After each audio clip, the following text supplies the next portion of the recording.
నమస్కారం అండి. సుమన్ టీవీకి స్వాగతం. నేను గీతాంజలి. మనతో పాటు ఉన్నారు జ్యోతిష్య రత్న, జ్యోతిష్య చక్ర వైభవ నిపుణ డాక్టర్ రాళ్లపల్లి రవికుమార్ గురువు గారు.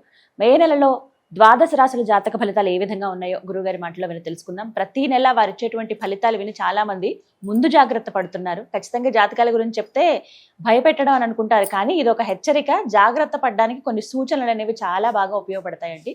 కొన్నేళ్లుగా వారు చెప్తున్న విధానం బట్టి ఎంతో మంది వాళ్ళ జీవితాల్లో మార్పులు చేసుకున్న వాళ్ళు కూడా ఉన్నారు. మరి ఈ మే నెలలో రాశి ఫలితాలు ఏ విధంగా ఉండబోతున్నాయో గురుగారి మాటలో విని తెలుసుకుందాం. గురుగారు నమస్కారం అండి. గురుగారు, రాశి ఫలితాలు ఎప్పుడు చెప్తూ ఉంటారు. సాధారణంగా మే అంటే ఇప్పుడే ఉంటాయండి, మనకి ఉగాది అప్పుడే కదా అని అనుకుంటాం. ఆ తర్వాత కొత్తగా ఏంటంటే మళ్ళీ 1వ తారీఖు జనవరి 1న కూడా చెప్పించుకుంటున్నారు, చాలా మంది వింటూ ఉన్నారు. కానీ ప్రతి నెల స్థితిగతులు మారుతూనే ఉంటాయి కాబట్టి మరి ఈ మే నెలలో రాశి ఫలితాలు ఎలా ఉండబోతున్నాయి, ముఖ్యంగా నవగ్రహాల ఫలితాలు అంటే ముఖ్యంగా వాళ్ళ స్థితిగతులు ఏ విధంగా ఉన్నాయో తెలియజేస్తారా? శరదిందు సమాకారే పరబ్రహ్మ స్వరూపిణి వాసరాపీఠ నిలయే సరస్వతి నమస్తే. సుమన్ టీవీ ప్రేక్షకులకు నమస్కారం. ముందుగా ద్వాదశ రాశుల్లో నవగ్రహాల స్థితి మే నెల ఎక్కడ ఉన్నాయో తెలుసుకుందాం. మనకి 14 మే దాకా మనకి సూర్యుడు వచ్చేసి మేషంలో ఉంటారు. సో అందుకే గుర్తుపెట్టుకోండి, మెయిన్గా పాయింట్ కూడా ఏంటంటే ఏప్రిల్ 15 టు మే 15 ఎప్పుడైనా సరే రవి ఉచ్చస్థానంలో ఉంటాడు. అందుకే సూర్యుడు భగభగా మండిపోతుంటాడు అన్నమాట. అదే అక్టోబర్ 15 టు నవంబర్ 15 ఆపోజిట్ తులారాశిలో ఉంటాడు, అది నీచస్థానం అనమాట. అందుకే చలి విపరీతంగా ఉంటుంది. సో ఈ 15 మే నుంచి ఏమో మళ్ళీ మనకి వృషభ రాశిలోకి సూర్యుడు ప్రవేశిస్తాడు, నెల్లాళ్ళు అక్కడ ఉంటాడు. నెక్స్ట్ వచ్చేసి కుజుడు వచ్చేసి మనకి 11 మే నుంచి మేషరాశిలో స్వస్థానంలో ఉంటాడు. నెక్స్ట్ వచ్చేసి రాహు మనకి కుంభరాశిలో ఉంటారు. అలాగే మనకి గురువు వచ్చేసి మిథున రాశిలో ఉంటారు. శని వచ్చేసి మనకి మీన రాశిలో ఉన్నారు. కేతు వచ్చేసి మనకి సింహరాశిలో ఉన్నారు. శుక్రుడు వచ్చేసి మనకి 14 మే నుంచి మిథున రాశిలోకి ప్రవేశిస్తున్నాడు. సో బుధుడు కూడా అంతే, 14 మే నుంచి మిథున రాశిలోకి స్వస్థానంలోకి ప్రవేశిస్తున్నమాట. సో ఇవ్వండి నవగ్రహాలు ద్వాదశ రాశుల్లో మే నెలలో ఈ స్థితి, ఈ గ్రహాలన్నీ కూడా ఈ ప్లేసెస్లో ఉంటాయని చెప్పుకోవచ్చు. గురుగారు, మరి కుంభరాశి వారి జాతక ఫలితాలు ఈ మే మాసంలో ఏ విధంగా ఉంటాయంటారు? తప్పకుండా అమ్మ. కుంభరాశి అనగానే మనకి ధనిష్ట 3-4 పాదాలు, శతభిషం 1, 2, 3, 4 పాదాలు, పూర్వభద్ర 1, 2, 3 పాదాలు. ఈ నక్షత్రాలన్నీ కూడా కుంభరాశిలో ఉంటాయి. సో ఈ సమూహమే మన కుంభరాశి అని చెప్పుకోవచ్చు. ఈ రాశి వారికి ప్రస్తుతం గురుబలం పరిపూర్ణంగా ఉంది, ఎందుకంటే పంచమ స్థానంలో చాలా బాగున్నాడు కాబట్టి. అలాగే మనకి ద్వితీయ స్థానంలో మనకి శని ఉన్నాడు, అంటే ఏలినాటి శని నడుస్తుందండి. నెక్స్ట్ ఏడాదితో వెళ్ళిపోతాం. సో ఇంకొక ఏడాదిలోకి వచ్చారు కుంభరాశి వారు. అయినా వీరి రాశ్యాధిపతి శని.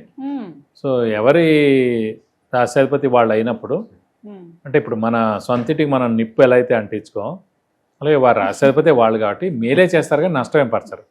కానీ కొంచెం డిలే, శని అనే గ్రహమే డిలే కాబట్టి డిలే చేయడం, పోస్ట్పోన్ చేయడం, చిన్న చిన్న బ్రేక్స్ రావడం ఇలాంటివి జరుగుతాయి తప్ప పని ఖచ్చితంగా జరగడం అనేది ఖాయం. కానీ రాశ్యాధిపతి శని ఏలినాటి శని నడుస్తాం కాబట్టి పనులన్నీ కొంచెం ఆలస్యం అవుతుంటాయని చెప్పుకోవచ్చు. సో వీరి బద్ధకంతో కూడా కొంచెం పనులన్నీ డిలే అయిపోతుంటాయి. ఈరోజు వెళ్తే ఒక పని జరుగుతుందండి, వీళ్ళు కొంచెం తర్వాత చూద్దాంలే, రేపు వెళ్దాంలే అని ఉంటుంది అన్నమాట వీళ్ళ వ్యవహారం. అలాగే ఈ రాశి వారికి కూడా మెయిన్గా దత్తాత్రేయ స్వామి, వినాయకుడు, వెంకటేశ్వర స్వామి చాలా ఇష్టంగా ఉంటారు. ఈ దేవుళ్ళని ఎక్కువగా ఆరాధిస్తే మీకు చాలా మంచిది కూడా. అలాగే ఈ జాతకంలో మెయిన్గా పూర్వభాద్ర నక్షత్రం ఉంది, అది గురువు యొక్క నక్షత్రం అన్నది. అలాగే రాహు నక్షత్రం, శతభిషం కూడా ఉంది. సో ఈ 2 నక్షత్రాలు విపరీతమైన దైవబలం, దైవానుగ్రహం ఉంటాయి అన్నమాట. సో ఈ రాశి వారికి దైవబలం, దైవానుగ్రహం ఫిక్స్డ్గా ఎప్పుడూ ఉంటాయి, ఎందుకంటే ఆ 2 నక్షత్రాలు చాలా బెస్ట్ నక్షత్రాలు అందులో ఉన్నాయి కాబట్టి. ప్రస్తుతం మటుకు వీరి ఆరోగ్యం, ఆయుష్ బాగుంది. ఇంట్లో పెద్దవాళ్ళు, చిన్నపిల్ల ఆరోగ్యం, ఆయుష్ కూడా బాగుంది. ఇంకా వెళ్ళిపోతూ మేలే చేస్తాడు కానీ నష్టమేం చేయడు. గురుబలం పరిపూర్ణంగా ఉంది కాబట్టి ప్రస్తుతం. సో మెయిన్గా శ్రమ, కాలం, ధనం వ్యర్థం కాకుండా ఉండడం, అవసరానికి డబ్బులు సమకూరడం, రావాల్సిన బాకీలు వసూలవడం, షూరిటీస్ పెట్టవచ్చును, స్పెక్యులేషన్స్ కలిసి వస్తాయి. అలాగే మెయిన్గా మధ్యవర్తిత్వం వహించవచ్చును. విద్యార్థులకి సువర్ణ అవకాశం అని చెప్పుకోవచ్చు. వ్యాపారస్తులు కొత్త వ్యాపారం స్టార్ట్ చేయొచ్చు, లేదంటే ఎక్స్పాన్షన్కి వెళ్ళచ్చు. అలాగే మెయిన్గా విందు వినోదాల్లో పాల్గొంటారు, పాత స్నేహితులను కలుస్తారు, తీర్థయాత్రలు చేస్తారు, దైవ దర్శనం చేసుకుంటారు, గురువులను దర్శిస్తారు, గురువు యొక్క బ్లెస్సింగ్స్ పొందుతారు. సో రాజకీయ నాయకులకి, క్రీడాకారులకి, పత్రికా రంగం, యూట్యూబ్ రంగం, మీడియా రంగం, సినిమా రంగం, వీరందరూ కూడా అత్యద్భుతంగా ఉంటుందని చెప్పుకోవచ్చు ఈ మాసం అంతా. అలాగే ఈ కుంభరాశికి కూడా యోగకారకుడు, అదృష్టకారకుడు, లక్ ఫేవర్ చేసే గ్రహమైన శుక్రుడు స్వస్థానంలో ఉన్నాడండి వృషభ రాశిలో. సో చాలా అద్భుతంగా ఉంటుందని చెప్పుకోవచ్చు. మెయిన్గా ఇది కాకుండా ఈ గురువు పంచమ స్థానంలో చాలా బాగున్నందుకు శుభ ఫలితాలనే ఇస్తాడు.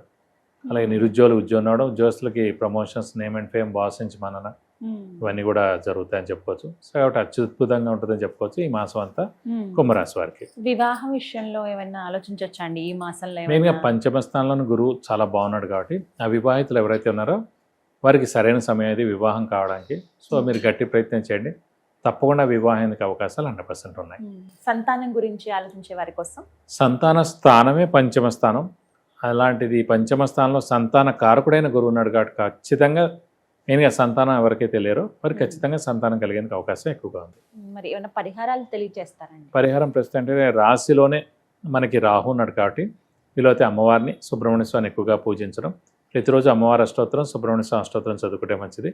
అలాగే వీలైతే ప్రతి శుక్రవారం అమ్మవారి టెంపుల్కి వెళ్ళి 41 ప్రదక్షిణాలు చేస్తే చాలా మంచిది. వీలైతే ఆవిడకి అమ్మవారికి అభిషేకంగా అర్చనగా చేయించుకుంటే మంచిది మన పేరు నక్షత్ర గోత్రనామంతో. అలాగే సుబ్రహ్మణ్య స్వామి టెంపుల్కి ప్రతి మంగళవారం వెళ్ళి 41 ప్రదక్షిణాలు చేయడం, వీలైతే ఆయనకి హోమం మరియు అభిషేకం చేయిస్తే చాలా మంచిది.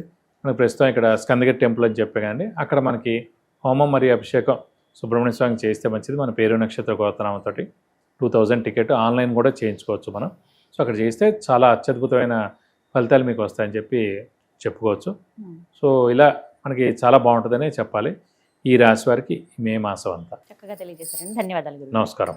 విన్నారు కదండి, మనలో చాలా మందికి ఎన్నో రకాల సమస్యలు ఉంటాయి. ఆర్థికంగా కావచ్చు, ప్రధానంగా ఏదైనా ఇల్లు యోగం ఉందా లేదా అని తెలుసుకోవాలనుకునే విషయం కావచ్చు, విద్య, ఉద్యోగం, వ్యాపారం, సంతానం, వివాహం విషయంలో కావచ్చు, ఇలా చాలా మంది ఎన్నో సమస్యలతో బాధపడుతూ ఉంటారు. సరైన సలహా కోసం ఎదురు చూస్తూ ఉంటారు. అలాంటి వారి కోసం గురువుగారు దగ్గర మీరు అపాయింట్మెంట్ తీసుకోవచ్చండి, వారిని కలవచ్చు మీరు. అయితే ముందుగా స్క్రీన్ మీద నేను ఇస్తున్న నెంబర్కి మీరు ఫస్ట్ కాల్ చేయండి. ఆ తర్వాత వాట్సాప్లో మీరు మీ డీటెయిల్స్ అన్ని పంపిస్తే కనుక ఆ మెసేజెస్ అవన్నీ చెక్ చేసి మీరు అపాయింట్మెంట్ తీసుకుంటే వెంటనే గురువుగారు కలవడం జరుగుతుంది. తద్వారా మీరు రిజల్ట్ అంటే ఎటువంటి పరిహారాలు చేసుకుంటే ఈ ప్రాబ్లం నుంచి బయటపడతాము, యోగాలు మనకు అందుతాయి అనేది చాలా క్లియర్గా మీకు ఎక్స్ప్లెయిన్ చేస్తారండి.